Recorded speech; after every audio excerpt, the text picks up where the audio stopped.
Caitlin is safe now. As you remember, the last time we were here, we came over to speak to an officer right here in the park about maybe helping us out, and his name was Officer Teats. He's with 2 Squad here in 24th District, Kensington. Officer Teats heard my story, and he said, I'm going to get her for you. As a father myself, I'm going to get her for you. And I found it a little hard to believe that he'd be able to find her out of all these people down here, but he's a man of his word. So he said, one thing that I do need though is I need you to somehow have somebody come get her right away so that we don't have to take 2 officers off the street for too long.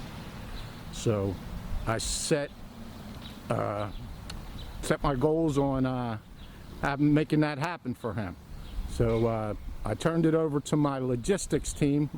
They got to be known as 2 Joes, because I can't thank the people in Montgomery County by name, but they know who they are.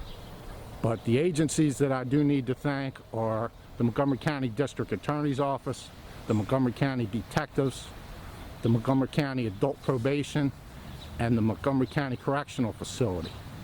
They all collaborated to make this happen. There was also a side trip that Officer Teats predicted to Einstein, East Norton. That was about a 4-hour ordeal for Caitlin to get some medical attention. And letter that I wrote to the Captain Rosario, Pedro Rosario of the 24th District. Dear Captain Rosario, I wanted to write you to let you know what a wonderful asset you have in Police Officer Teats and 2 Squad. I ran into Officer Teats in a small park off Kensington Avenue and explained the desperate situation of my daughter Caitlin and the negative response I got from other officers in another district just 2 weeks prior. Officer Teats listened to my situation and immediately and without hesitation sprang into action, not only as an officer but as a father as well. He gave me his number and assured me that his squad would get her. After just a few days, she was picked up at Allegheny and G by police officers Smith and Ramirez and held so that Montgomery County detectives could come get her directly. This whole squad is to be commended for their care and compassion doing a difficult job in even more difficult times. They shine a bright and positive light on the 24th District and the Philly PD as a whole.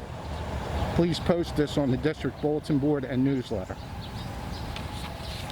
So, again, I want to thank everybody involved. They all collaborated. Most of these people I don't even know. And we got her. She's safe now.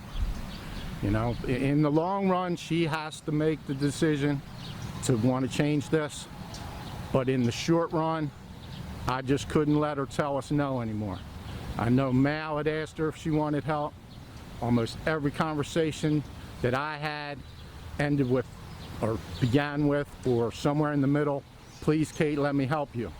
Sure, there was other outreach workers, and everybody just wanted to help Kate, and she wouldn't accept the help. So with the help of my friends in law enforcement, we had to put Kate in a little adult timeout for a while, so hopefully she's able to make better decisions and get over this disease that she has. So, you know, also I want to thank everybody who had a kind word, encouragement, prayers. You'd be surprised how many people I talked to that told me stories about addiction in their family. This affects everybody. And finally, about 18 months ago, both my parents passed away within 3 months of each other at age 81. They both were a little concerned about how this was going to turn out for Kate.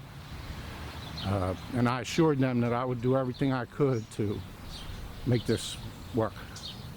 So I couldn't find a picture of my father, but I have 2 pictures of my mom and Caitlin. So I just want to say, Mom, Pop, she's not coming to visit you just yet. And first and foremost, I want to thank you, Mal, because I wouldn't be down, like I said before, I wouldn't come down here probably if it wasn't for you. You put this all together. So I want to try to pay it forward by helping somebody else. If you need anything from me, you let me know, and I'll come right down here and help you out. Thank you, man. I appreciate it. I'd also like to start that paying it forward with Khalil. Khalil is Caitlin's baby daddy. They've been together 9 years. I don't know if it's going to work between them. I think they're too codependent. Maybe they're not good for each other. But I'd like to get him off these streets. I think that you know, he's able to do it. He just needs some help to go in the right direction. And he's actually a lot easier to find than Caitlin is. So when you see Khalil, you let him know that I'm willing to help him. And to Khalil's family, his mother and his brothers and sisters, don't give up on Khalil. I think he can make it. I know he's, you know, been tough and he's given you a lot of grief, but I think he can make it. I mean, he has the tools. He's in a bad way after the death of his father. I think he said that on the video, that he really started to go downhill after his father died. But I think together we can, maybe we can get him off the streets. So if you need my help, just contact Kelly, and she'll give you my contact information, and we'll work on him next. Thank you, and thanks to everybody.